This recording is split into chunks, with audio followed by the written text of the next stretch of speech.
I've said it before and I'll say it again. There are no original ideas. Sorry, folks, there just aren't. Haven't been for millennia.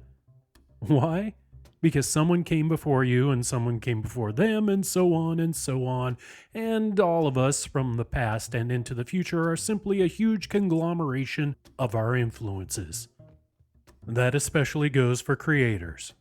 I am nothing without the other creators that came before me. My influences range from Roger Zelazny to Stephen King, from Stanley Kubrick to every single performer on the state. The toys I played with as a kid, the stories I read or were read to me, the neighbors next door, and the teachers at my school. All of these influences have come together to make the creator that I am today. So, what made some of the creators that came before me? This is a question I am actively investigating. Writers are told to read because, well, you just have to. That is your true schooling. Read, read, read. Which I do. I am a voracious reader. But what we aren't told, especially as creators, not just as writers, is to read about the lives of other creators. How they lived, loved, failed, and especially that part, and triumphed. In this episode, I'm going to chat about some of my influences and how their lives, not their works, influenced me in the past and influence me now. So stay tuned. This should be interesting. Welcome to Writing in Suburbia with Jake Bible.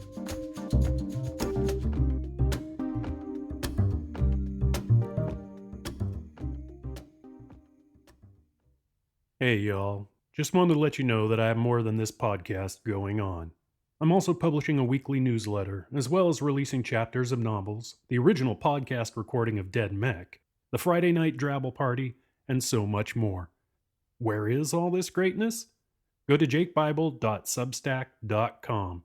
That's jakebible.substack.com. You can subscribe for free and get plenty of cool stuff weekly.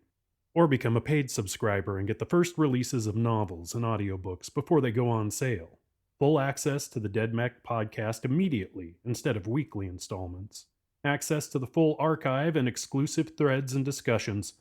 Plus a ton of cool stuff I haven't even thought up yet. Head over to jakebible.substack.com and subscribe now.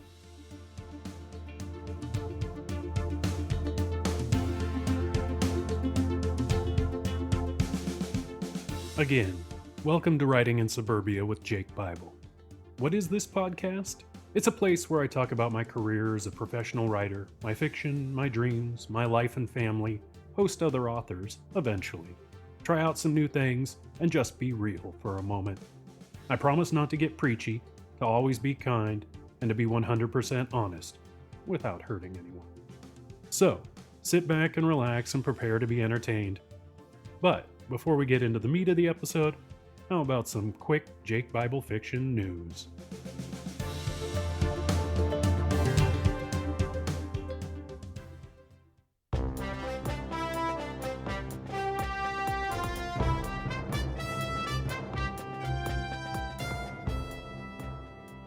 Welcome to JBF News! I'll be honest, there isn't a whole hell of a lot of new news since the last episode. Such is the glacial pace creating takes. I'm recording the audiobooks for the Kaiju Winter series, and I'm almost done with book 1. This isn't exactly news, but let me say that if you are producing and publishing your own work, even if you use a proofreader, read your work out loud. You'll be surprised the typos that neither you nor your proofreader catch. But when you have to read them with your own voice, you see them pretty damn fast. One thing that is news is I just joined Clubhouse. I finagled one of those invites, and I have to say I'm digging the platform. It's like the chat rooms of yore, but where people actually chat. Voice to voice instead of snarky written comment after snarky written comment. Why is this news? Because I've already met some cool new folks and done a little networking, which isn't frowned upon on Clubhouse. Sanctioned networking, where my open ambition is seen as just part of the biz, not a social faux pas. You should check it out if you can. What else? There is one thing. I have a podcast project that I'm a co-producer and head writer on that is looking for investors. It's got a pretty big talent attached to it and is wonderfully surreal. If you're an investor, then hit me up. jakebiblefiction@gmail.com. I'll send you the pitch materials, including the deck, summary of the series, and an audio clip teaser I produced. Trust me, you're going to want to be in on this. And I think that's it for this week. Hey, do me a favor and rate review this podcast if you get a moment. It helps. And that wraps it up for the JBF News. Thanks, y'all.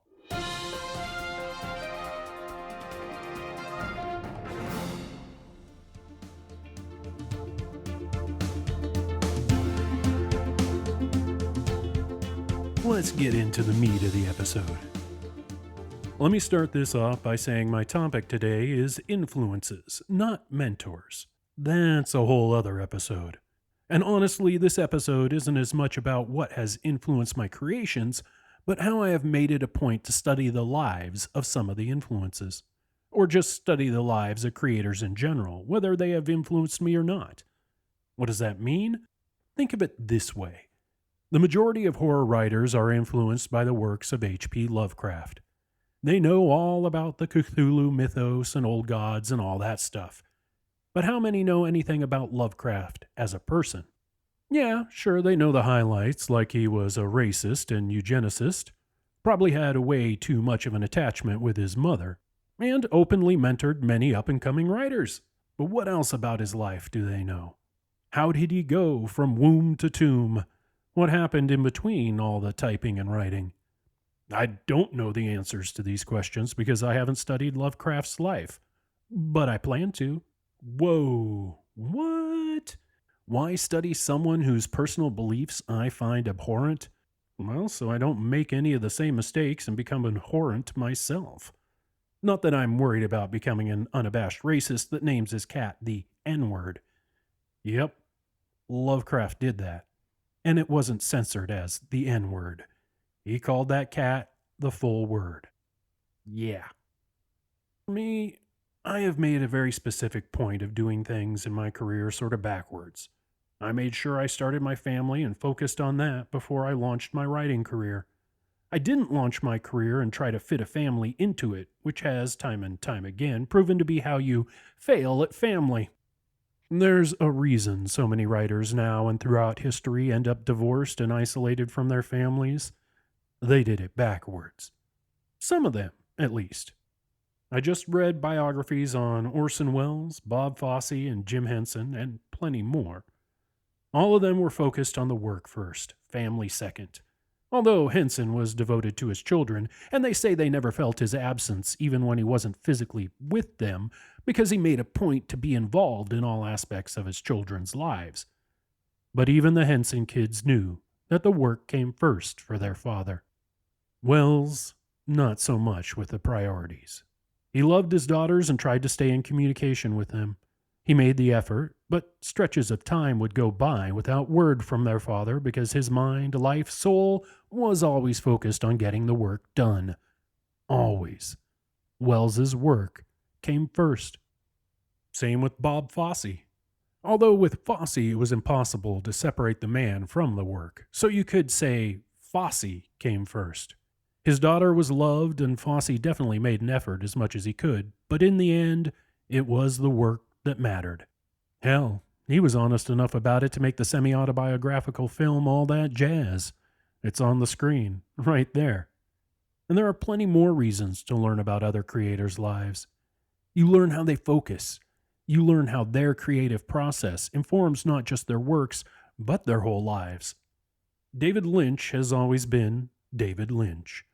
He's an artist that never stops working, whether it's making films or painting or sculpting or remodeling his home or creating commercials for foreign markets. Whoa, let's stop there for a second. David Lynch, one of filmmaking's great auteurs, directed a ton of commercials for foreign and even domestic markets. David Lynch, the guy that refused to compromise on his amazing films like Blue Velvet, Wild at Heart, Mulholland Drive, and more. This genius made commercials. Plenty of snarky dickholes on the internet would and do skewer creators as sellouts for doing anything outside of what they consider, in their infinite internet wisdom, as the creative box that people should be trapped in. Are you a filmmaker? Then you are not allowed to do anything except make films. But Lynch always did and still does see creation as the end goal, not the medium. As long as he had control of the project and his vision, then a commercial was as important as a film or sculpture. Learning the list of companies that Lynch did commercials for really, truly helped me gain perspective on what it means to be a creator. If your mind and soul take you there, then that is where you are supposed to be. Beautiful. Let's see, what else? Mike Nichols, yes. The genius co-creator of what we consider improv today. I'm going to be tackling Elaine May next, don't worry. Well, at least tackling her biography. Not in this podcast. I still got some reading to do before I get into Elaine May. And there's a lot to get into. Jeez, genius. Anyway, back to Mike Nichols. Mike Nichols had a major rule when it came to making movies or stage plays. No assholes. Brilliant. It didn't mean things couldn't get dramatic on a set or on a stage. It didn't mean that emotions didn't run high or that people wouldn't yell or shit wouldn't go wrong. But it meant there weren't going to be assholes creating the drama or emotion or trying to steer Mike away from his vision. He was legend for politely thanking people for their work and letting them go if he felt that the asshole rule was going to be, or already had been, broken. Also, another thing about learning about Mike Nichols, and remember, this is the man who directed The Graduate and Carnal Knowledge, and of course, Angels in America on HBO, and so many things. I mean, he originated The Odd Couple on Broadway, and the list can go on. But he also readily admitted he would sell out and do projects just for the money. That's good to know. It doesn't mean I want to sell out. I don't necessarily want to do that, but I do like having money and the stuff that it pays for. So I've got that in my back pocket, always. If there's a project I think I may have to take because of the money, well, Mike Nichols did it. Now, back to his whole no assholes thing. David Lynch, was similar too. Everyone interviewed for his memoir insisted that he was so pleasant and enjoyable to work with. Unlike the themes and tones of his films, he was an upbeat, very happy, and gregarious guy on set. He truly appreciated everyone present because he knew they all had a job to do, and he respected the jobs being done. For Lynch, there are no small jobs on a set. I mean, that's cool. I've also been digging into industry biographies and memoirs. Judd Apatow wrote a brilliant book that compiled a ton of the interviews he'd done as a teenager of stand-up comics, as well as interviews he conducted over the years for magazines, workshops, and events. He not only talked about his life and how he came up in comedy, going from stand-up to writing to producing and directing, from Freaks and Geeks to the 40-year-old virgin to Knocked Up and so on. He talked about all the other stuff. I learned a ton just from his life. But then you add in all the interviews of comedians like Jerry Seinfeld and Albert Brooks and Mel Brooks, no relation, and Larry Gelbart and so on and so on. And that's history. That's priceless. So many genius points of view. I also just devoured True Indie, Don Coscarelli's memoir about his life making indie films. Don't know Don's name? Have you heard of the movies Phantasm, Beastmaster, Bubba Hotep, John Dies at the End? I bet you've heard of at least one of those. And in this memoir, he laid it all out there. The trials, tribulations, triumphs, and heartbreaks. All the projects he was lucky to get made, and all the projects that never saw the light of day. Eye-opening. And, as a bonus, he had a successful family life. Good on him. Then I went even more big picture and read a book of essays all about Full Moon Studios. Full Moon Studios, you ask? You did ask, trust me. How about B-movies like Trancers, The Puppet Master, Josh Kirby, Dinotopia, and more? All those great VHS and later DVD titles that line the shelves of the local video store. Most were /are awful, but some are just great fun, and that's what matters. I learned that the later films like Ginger Dead Man and Killer Bong were shot in less than a week. No shit. There were a lot of movies that Full Moon Studios had made that only took 4, 5, 6 days as their shooting schedules. Yes, the movies looked like they had some serious low-budget issues. But shit, man. Those movies got made in just a few weeks instead of many months or even years. Why does that matter? Because it strips away the limitations. Now, from experience, I know what it's like to crank out work. I'm the guy that wrote 50 novels in 5 years. Would I recommend that kind of schedule? Hell no. But it is possible to do, and there's some freedom in knowing that. Now, before I close out, I want to talk about the biggest influence on me as a writer. I'm not joking. Without this influence, I wouldn't be a writer today. And that would be the essays Roger Zelazny wrote and put before each of his short stories in his many collections. Yes, the stories themselves influenced me, but it was the essays, the words about his process, his influences, his history with those stories that was a billion times more valuable than the fiction that followed. I got to see into the mind of a creator. And not just any creator, but my favorite writer of all time. I was allowed to hear how he crafted a story carefully, or how he rushed through it because of a deadline and a check that waited for him.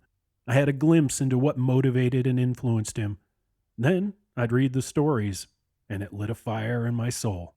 I remember reading an essay, reading the story that followed, and instantly having to get up out of my chair, go to my desk, and start writing. I had to. It was a compulsion because he made it sound possible. And that is the number one reason that creators need to learn not just from, but about other creators. You learn the possible. The myths are stripped away and the realities are thrust into your face, warts and all. Orson Welles was a cinematic genius, but Citizen Kane was a box office flop, and Welles spent the vast majority of his career hunting for funds to make his projects. One of the greatest filmmakers of all time, the man that made one of the greatest movies of all time, was considered a bad bet. For me, that's liberating to know. It means that my struggle to create is no different than a legend's struggle to create. Shit will, and usually does, get in the way, no matter who you are.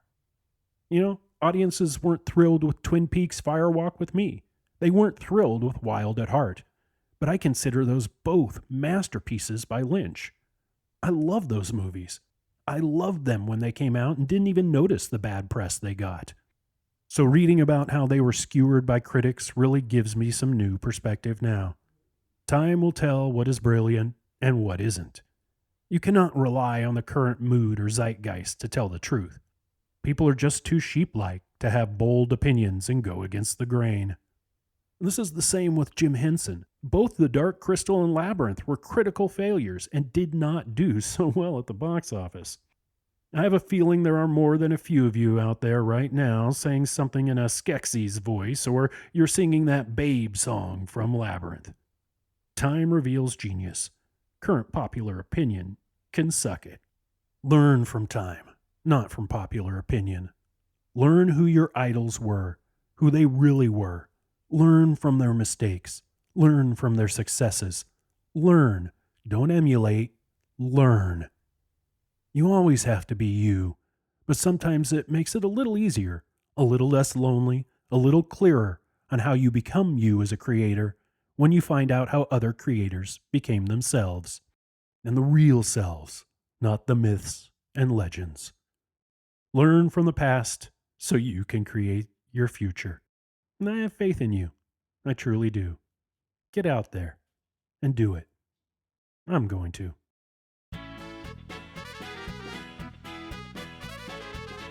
Hey, all you crazy folks out there. Do you like zombies? Do you like mechs? Do you like post-apocalyptic wastelands filled with cults and cannibals and city-states and hundreds of thousands of the undead? Then you're gonna love Dead Mech. In the far, far future, Dead Mech asks the question, what happens when a mech pilot dies while piloting their 50-foot battle robot and then becomes a zombie? You get a Dead Mech! Dead Mech is available for free as an ebook, and you can find the link at jakebible.com. Want to listen for free? Then check out the re-release of the original podcast version of the novel. Subscribe for free at jakebible.substack.com, and you'll get an episode each week delivered right to the podcast player of your choice. Hell, you may have already noticed an episode or two in this very feed.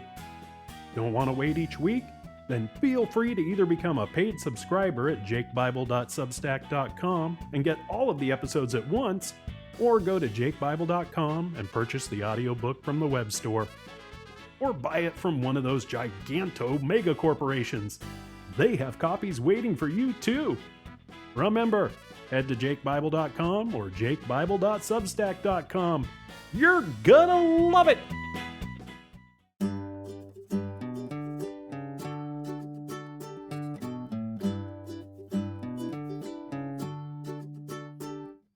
I keep telling myself I'll change that promo. One day I will, especially once I have something new out there to show. And don't worry, I'm working on it. I hoped you dug this week's topic. If you did, then, as I said before, maybe rate and review this podcast on whatever platform you're listening to it on. I want to keep creating my way, and the way I do that is by help from my listeners. Write that review. Click those stars. I appreciate it. But of course, appreciation isn't a one-way street. Like always, before I kick it over to the end credits, I want to just say thank you. Thank you for listening. Thank you for reading. Thank you for being you and digging my insanity. Just one big thank you. I'll talk to you all soon. It may not be every week, but it'll be close. Until then, here's something to always, always remember. You can only fail if you quit. Life, writing, everything is a long game. So keep at it. Cheers, y'all.